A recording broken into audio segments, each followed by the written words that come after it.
So I have honor and pleasure to invite our last speaker today and last speaker of our conference before the closing ceremony, Professor Khrystyna Serhiyenko from the University of Kentucky, USA, who will tell us about consistent dimmer models on surface with boundary.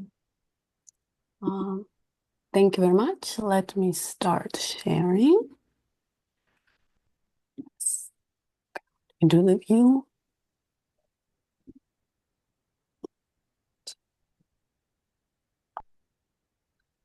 Yes. Okay. Hopefully you can see and hear me okay? It's okay. Yes. Thank you very much. Thank you for the introduction.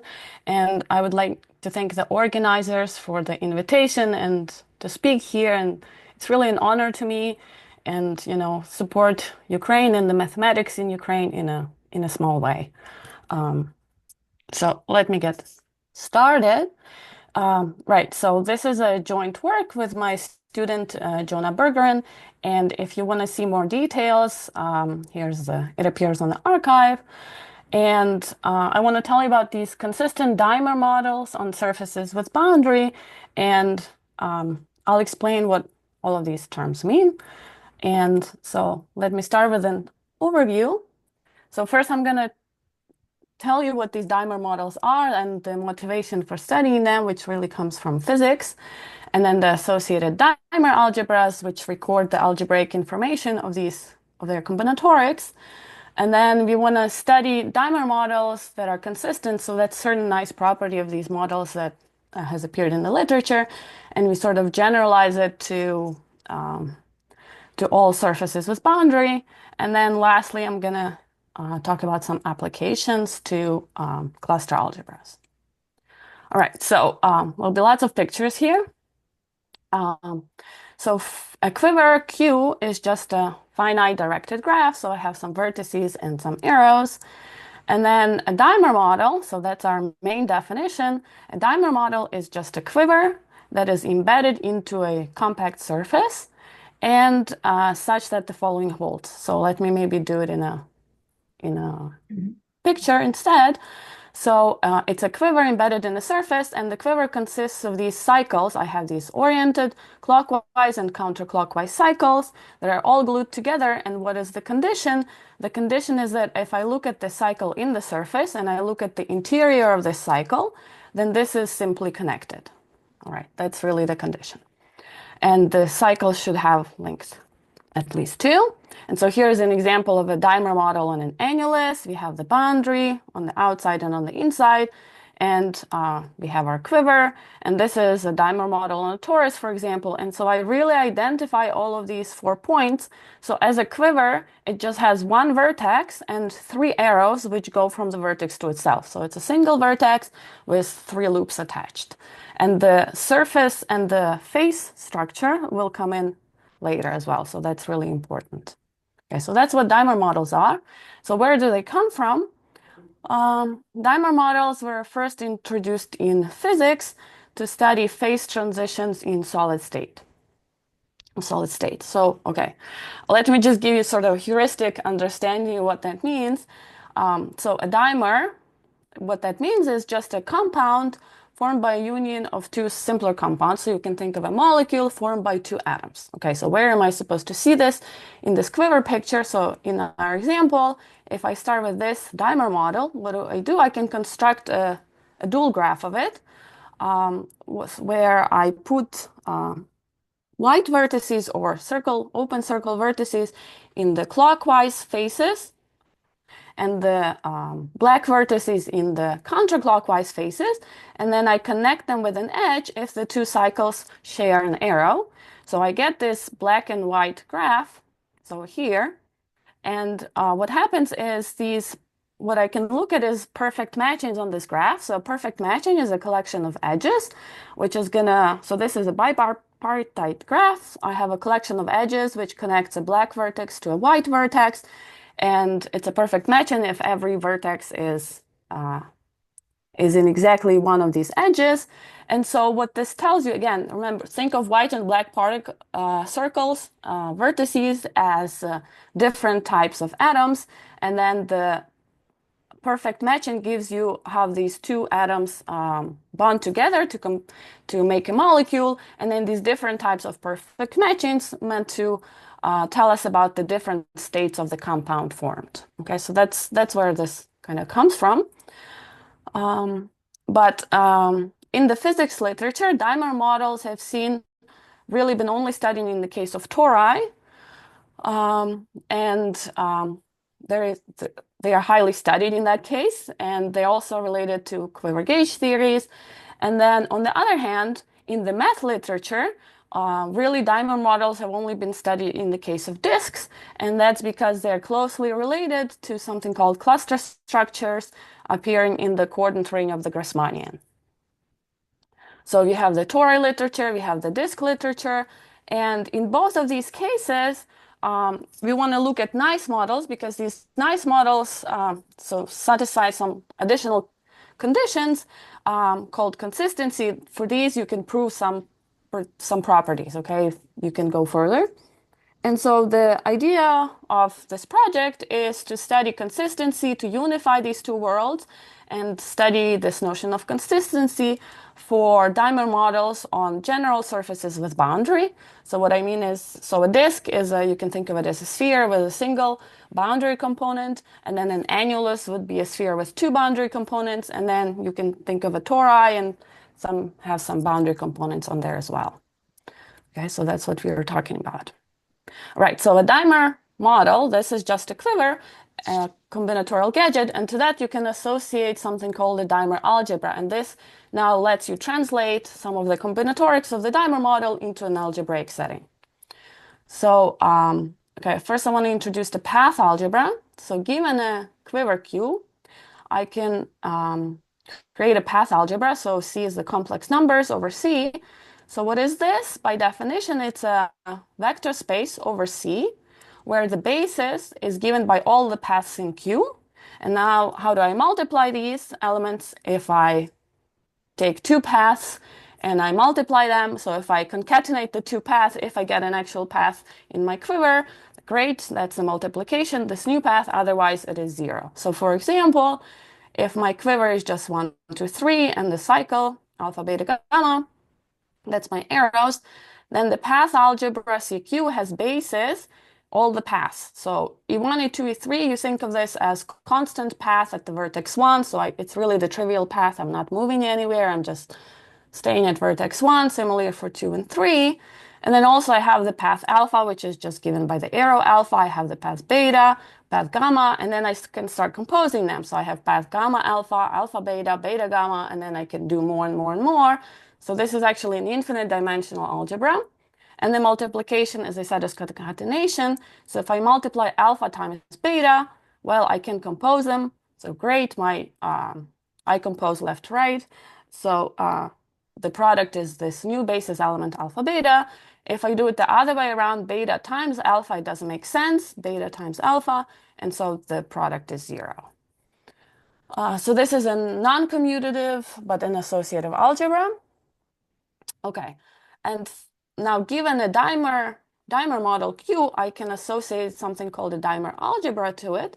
So first I look at CQ. So this is the path algebra over a quiver, just like we've seen above. And then I want to mod out by some relation. So I want to say that some path is equivalent to some other path. And so how does that work? So I look at an arrow alpha. So I take any arrow alpha or all arrows alpha in my quiver, and such that this arrow alpha lies in two cycles. So it will be containing some counterclockwise cycle P alpha and some clockwise cycle Q alpha. And what I'm going to declare is that starting here at the end of alpha and go along P alpha is going to be the same as going the other way around Q alpha. So P alpha minus, I'm quotienting out by the difference. So in the quotient, I'm declaring path P alpha to be the same as the path Q alpha. So let's just do an example. So let's say I have this path in my algebra, the pink path, then what do I see? I see this arrow alpha 1, and this means that this going around this way is the same as going around the other face of my around the arrow alpha, and so I can replace this portion of my path with this upper portion. Okay, so now my path is equivalent to this other path, and now I can do this again. For example, I can look at the arrow alpha 2. My path contains this this part of the cycle on the left of alpha 2. I can replace this portion by this other portion, and what I get is now this other path. So all of these paths are now equivalent. So by quotienting out, I'm just declaring that some paths are the same as the others. And you can kind of think of it as some sort of like commutativity relation. And so this commutativity, sorry to interrupt you, these commutativity relations are only for adjacent connected components, right? Not for arbitrary passes. So yes, it's only for adjacent ones, and then you want adjacent. Thanks. Mm-hmm. And okay, notice I actually didn't zero out any path. I just said that certain paths are the same as certain other paths, but I still have lots and lots of cycles, so my algebra remains infinite dimensional, very infinite dimensional still. Okay, so there's this very important collection of paths in here called sometimes phase paths.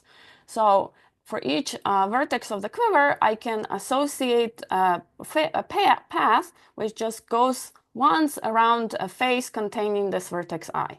So for example, this would be a phase space at I, and if you try to do the computation similar to what we did on the previous page, if you try to do these commutativity relations, what you could show is actually going around this face is the same as going around the other face starting at vertex I. So it actually doesn't matter which face you choose. Any of these face paths at vertex I are all equivalent. Moreover, these phase paths have this nice property that if you look at any path P from vertex I to vertex J, and if you first do a phase path at I and then path P, and it would be the same thing as doing path P and then a phase path at J. That's what this equation says. So these phase paths, they sort of commute if you're willing to change the vertex where it happens. And moreover, if you take this element F, which is the same of all of these phase paths for each vertex of the quiver, then this element lies in the center of my algebra. Okay, this is an important element, F. And so this leads us to our first definition of consistency. So we say that the dimer model Q is path consistent if the following holds. So for every pair of vertices, V1, V2, and if you choose a path P in path P, then what you can do is you can rewrite this path P would be the same as some unique minimal path, P minimal, and this P minimal is homotopic to this class P, sort of on the surface. They are in the same homotopy class, times some copy of phase paths. So in particular, the whole family of paths from the vertex V1 to the vertex V2 in its particular homotopy class is really just one parameter family. So you have this P minimal path, this unique path in its homotopy class, times some composition of phase paths. Somehow says that you don't have too many paths between vertices. It's really just given by one parameter family for each homotopy class.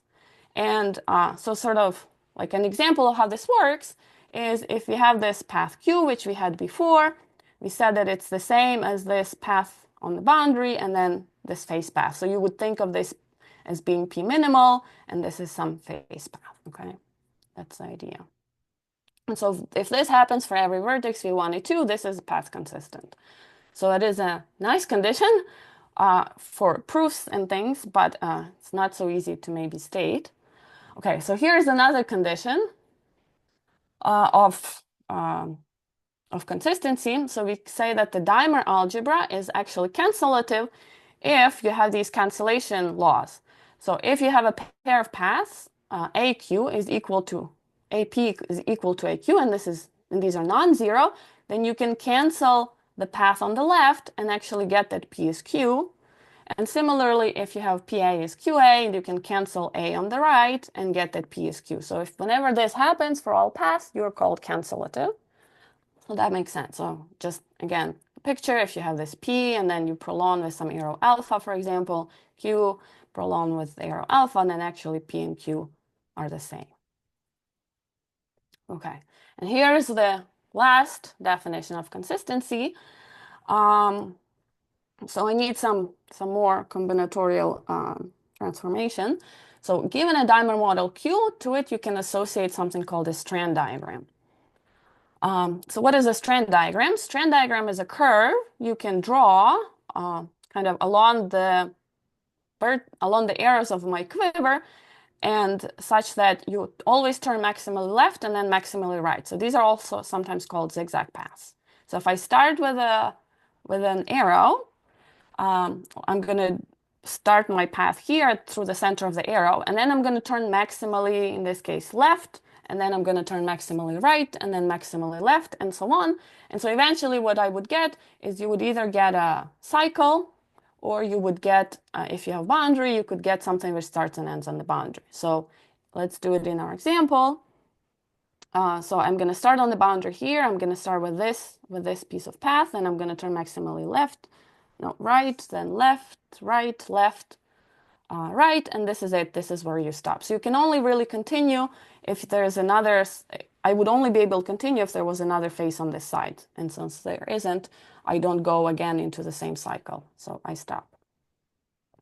And so if you do this for all the arrows, you actually get that every arrow lies in exactly 2 of such paths. And so here's the strand diagram, and I removed the underlying quiver, and so this is my strand diagram. So this is the strand diagram associated to this dimer model. And just a remark, there is really an equivalence if you define these strand diagrams sort of properly and so on. There's really an equivalence between strand diagrams, these dimer models, and these playback graphs, these dual graphs. So you can so all of these are really sort of synonymous. In some way you can go back and forth. So I can always go back from here, and so whatever property I have of a strand diagram, I can convert back to a dimer model. And I say that my dimer model Q is strand consistent if I do not have any of the following bad configurations. So let me call these. So I do not want to have a strand which intersects itself, and then the interior of this intersection is null homotopic. That's bad. So if it's not null homotopic, perfect. We don't mind. But if it is null homotopic, this is not good. And notice there could be other things in here crisscrossing this strand. This is not just, this is not just by it necessarily have to look like this. And then I'm also not allowed a closed loop if the interior is null homotopic, and I'm not allowed to have these bad lenses. So I have 2 strands which cross themselves, and they go in this direction. Strands are oriented. They go in the same direction, and this interior is again null homotopic. So in this example that we've been looking at for the disk, this was our strand diagram. And if you look, here's you have this loop, this closed loop cycle, and it is null homotopic. We are on the disk, and so this is not strand consistent. Okay, so our first theorem is, well, that if Q is a dimer model, which is not on a sphere, so what I mean is I'm allowed to have a sphere with some boundary components, but if it's a sphere without any boundary components, then this actually doesn't hold. So it's just a case you have to throw out.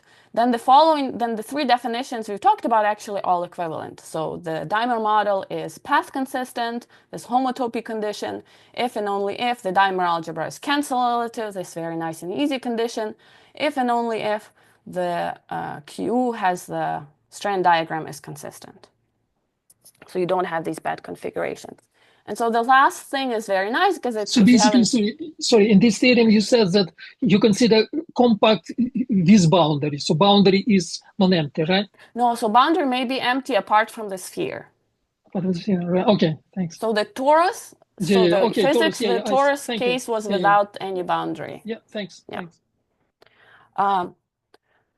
Okay, so for the sphere, this just doesn't work. These 2 are equivalent, the first 2, and the third one would the third one is always strand consistent, but these 2 may fail because everything's null homotopic. All right, and so some remarks. So that's really nice. So the last condition is easy to check in examples. The cancellativity is very easy to state. And this path consistency, not so maybe easy to state, but it's very nice to work with. And so just a remark, so this was known for the case of tori, again, from the physics literature. This was known in most cases for disks, for dimer, so definitely known for disks for particular dimer models of type Kn, these coming from the Grassmannian. Already in the just case of disks, not necessarily the special types, 3 to 1 is already, so this was known, but the 1 to 3, for example, was not. And so we really kind of make these uniform definitions, which holds for both tori and the disk case, and have these nice, results. So that's really nice. And the proof idea is to actually just work over the universal cover. All of these kind of notions, definitions translate well into the universal cover, and there it is much, much easier to work with these. All right, and sort of, yeah. So let me just give you an example of maybe how this works. So this dimer model we had this closed loop. So this is not strand consistent because you have this closed thing. Why is it not path consistent? Well, so you can actually construct a path on the outside of this strand. And so in this case, it's this going around the boundary path. For this path, if you can check that you cannot do any of these commutation relations. So it's in its own class, it cannot be made equal to any other path. And in particular, since we are on the disk, if you wanted to have this homotopy condition satisfied, this path would have to be equivalent to some power of phase paths, and it is not possible. So that's why it is not path consistent. And it is not cancellative because actually if you do this arrow alpha, and then this phase path, then using commutativity relation, you can show that that would be equivalent to doing the arrow alpha and a composition of phase paths, but you cannot cancel this arrow alpha because P is not equivalent to a phase path. So that's kind of the idea, how this works. And maybe in the last few minutes, let me just say that we have these applications. So what is a perfect matching? So perfect on the dimer model. So perfect matching is just a collection of arrows such that every phase, every cycle of Q contains exactly one arrow. And I say that, or in the literature is also studied, so we say that a dimer algebra is strongly consistent if every arrow lies in some perfect matching, and moreover, it is consistent. So what does strong consistently then give us? So strong consistency gives us a positive grading on the dimer algebra, a well-defined grading. And so that's kind of really important because for the next result. So, okay, so here's some technical things, but let me just explain what kind of an idea. So an algebra is said to be a bimoduli internally Calabi-Yau with respect to the frozen idempotents if this particular complex of bimodules is exact. So this A is my algebra, and then you have these T0, T1, T2, T3, and this T0 is kind of corresponds to the vertices. This corresponds to the arrows of my quiver. This corresponds to the internal arrows, and this corresponds to the internal vertices, and this somehow reads some property of the algebra, and these maps are really, really defined, very precise. And so if your algebra A, this complex is exact, then you're said to be this internally Calabi-Yau. And so what we can show is if Q is strongly consistent, so it's consistent and you have this matching condition, this grading, then the boundary algebra, then the algebra, dimer algebra AQ, together with its AQ hat, which is something called the completed dimer algebra, they satisfy this condition. Okay, so they are bimodules through Calabi-Yau, and we use very similar. So Pressland proved this for the completed case in the case of a disk, and Broomhead proved this in the case of a torus for the non-completed case, and we kind of combined both of these, worked over the universal cover, and we're able to generalize it for these general dimer models. So let me also skip this for the purposes of time.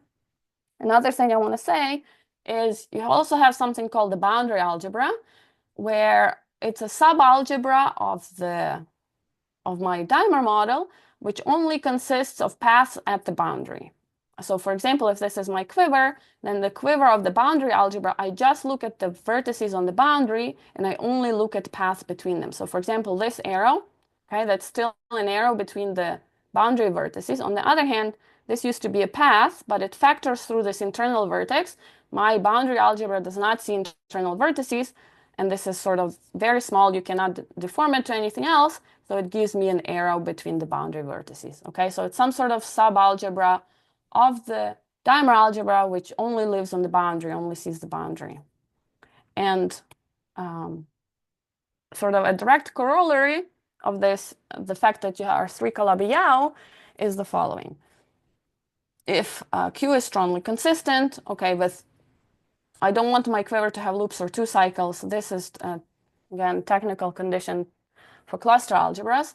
And then if I look at this completed boundary algebra, and such that if I look at my dimer algebra and remove the boundary vertices, it is finite dimensional. So that's one technical condition. The other condition is this completed dimer algebra has to be Noetherian.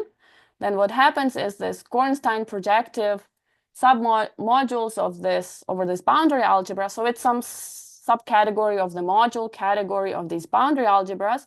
They actually provide a categorification for the cluster algebra given by the quiver Q. So these cluster algebras, they are commutative algebras. They're generated by a specific set of generators and relations, which are computed recursively. And so kind of categorification is a nice tool for studying them because you don't have this generative process. And so this is a very nice result, which was known for dimer algebras on disks. For tori without boundary, this never happens because this is never finite dimensional.